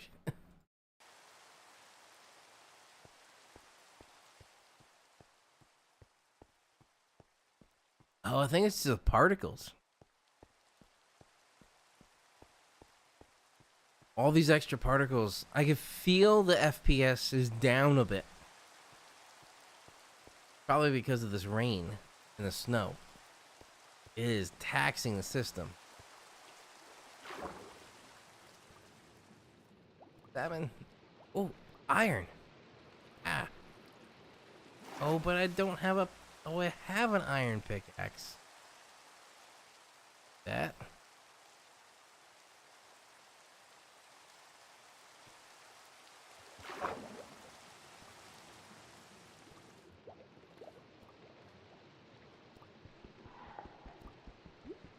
I think I hear something behind me. But we're gonna do this. Oh, I'm losing it. Go. Don't know if there's still something behind me. What is that?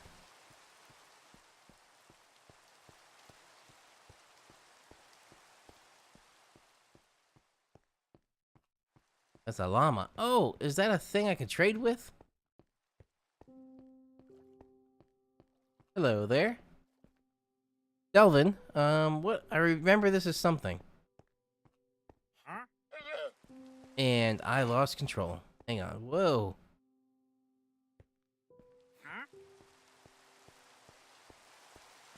I'm not hitting the keyboard.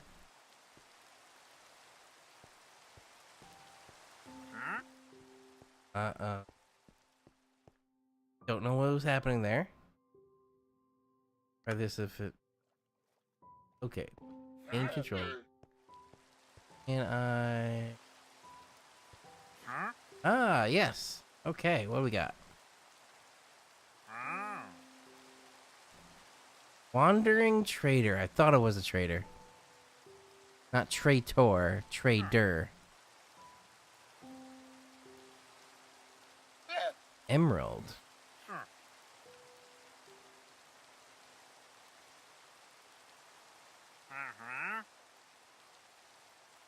I don't think I have anything to trade with. If I can do this, does it let... Nope.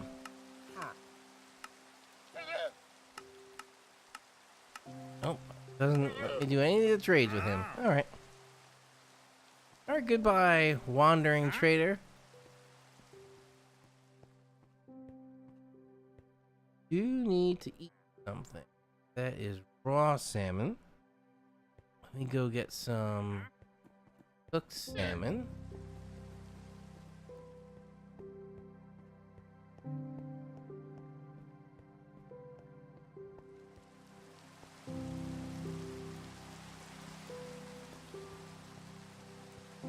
Usually there's always salmon in the front here.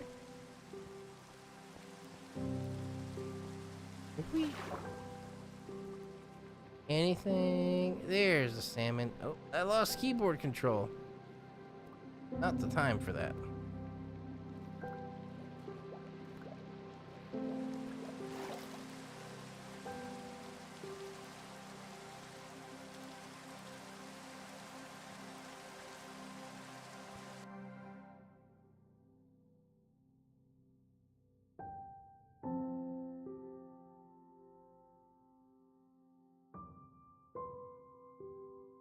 Something evacuating and EMS something. Got some emergency medical.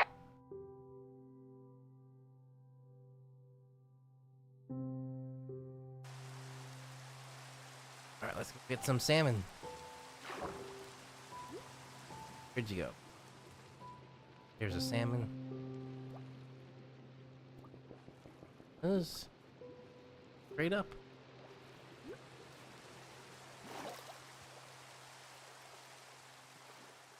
Right under me. Ah.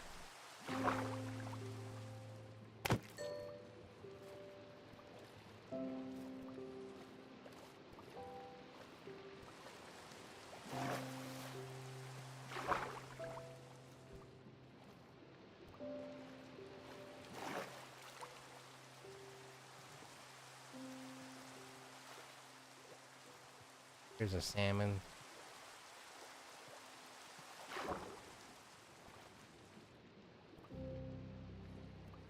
Do it. There we go.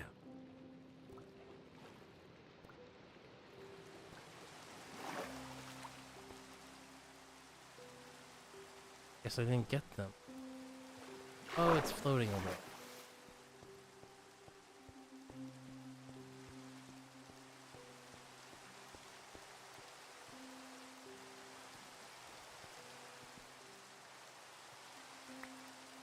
One. No, I killed the second one. Loadings.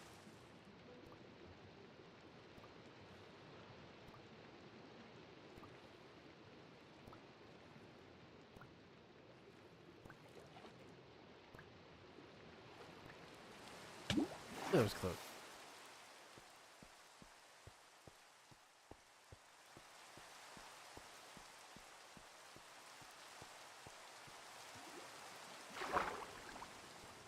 Come on.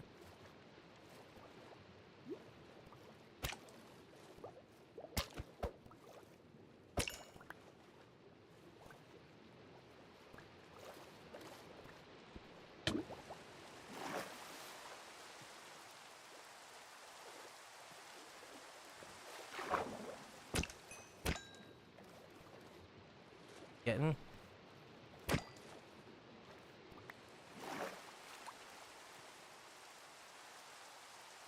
Getting dark, so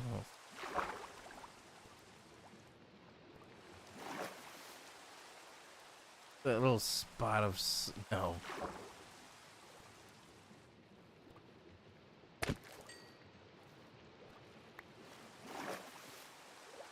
And we'll head back. Here's a salmon.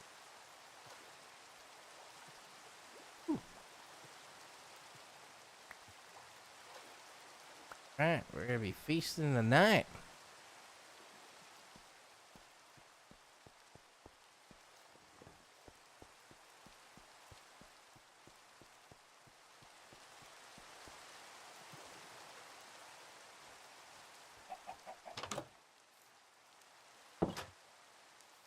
So I should copper done. Wow, that was a lot of copper. Salmon. Pull back into there.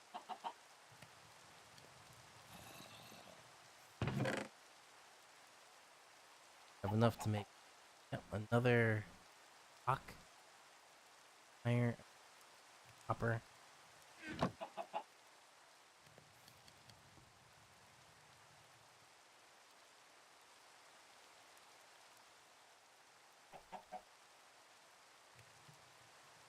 Waxed block of copper? What's a waxed block of copper? Copper bulb, copper door. Make a copper door?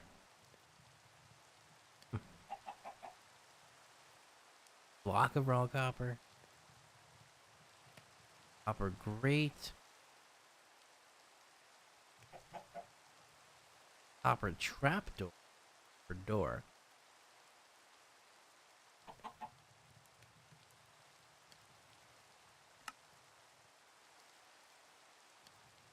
Let's make some copper doors. And then we'll put the rest into a box of copper.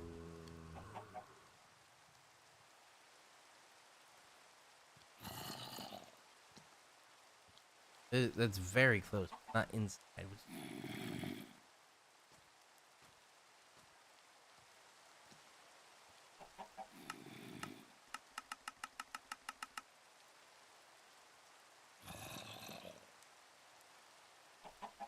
Box of copper. Okay.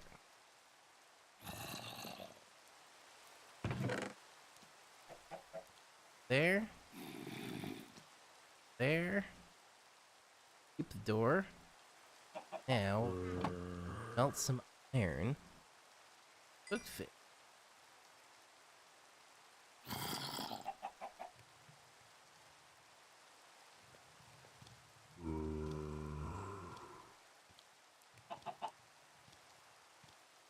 Ingot.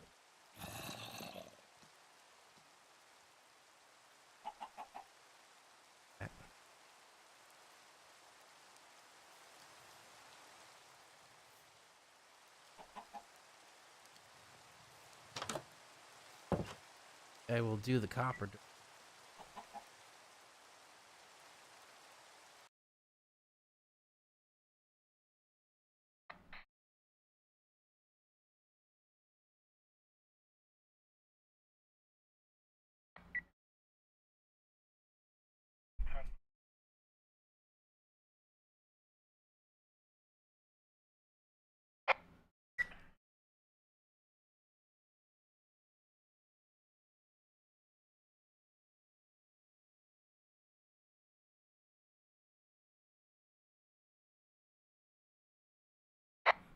I don't know where that is, but also,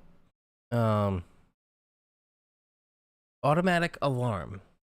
So that's usually like a smoke detector goes off, from what I believe.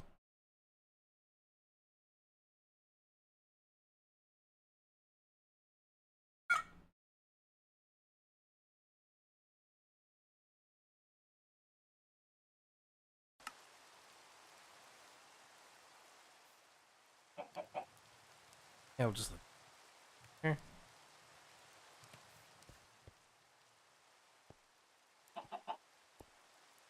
Bedrooms.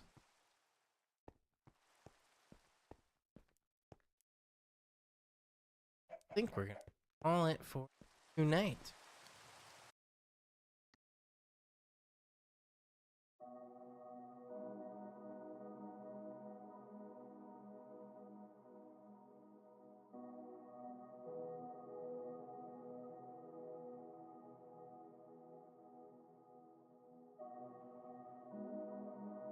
All right, well, I hope everybody enjoyed that. I'll keep the background Minecraft music for a bit. Raymond, Delvin, and JTAF, thank you for joining. It has been a pleasure. We had some activity in the beginning, and then it started to peter off. So, Delvin, are you getting any of that right now? Let's take a look at the Boston radar.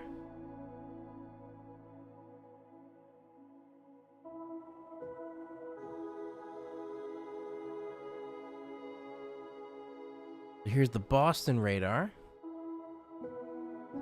As I was thinking, it would peter off up north.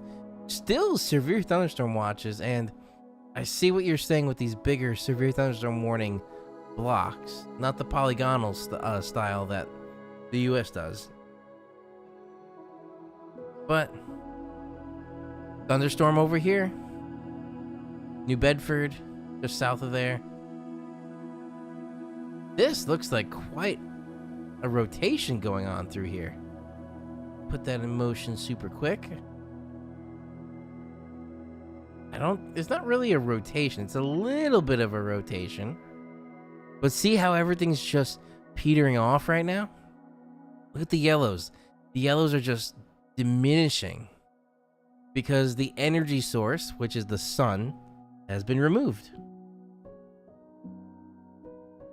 That's what it's looking like right now.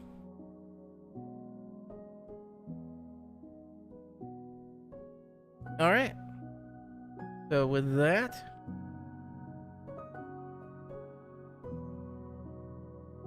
it was storming from around 8:15 to 9:15 in Boston. So it looks like most of it is gone, and the rest will be just dissipating as the evening progresses. All right, so it was a pleasure as always, everybody. Again, head over to bettersaferadio.com to get your emergency communication radios with my affiliate link below. I'm not sure if I'll be going live next week. Some uncertain schedule things that I have to figure out this week for next week and the week after. I can definitely say the week after. Definitely not going live, so maybe we'll see. Just keep an idea that I'll be going live between right around 7:30 on Tuesdays. If I do go live, it'll be that time frame. All right. Raymond Delvin, thank you again. What was your channel there?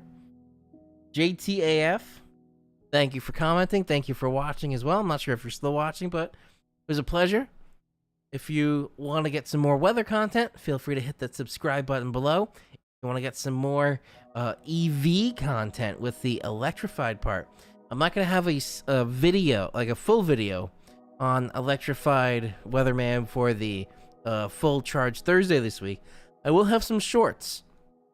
I have some full charge Thursday shorts that I'll be doing. I have them filmed. I have them ready to go. Just going to put them out on Thursday. So check back on the channel for that. I hope you all have a great rest of your evening. This is Chief Meteorologist Andrew Pinero. Thank you for watching. Let me stop the music here. Let me get the other music ready. And I will see you all in the next video.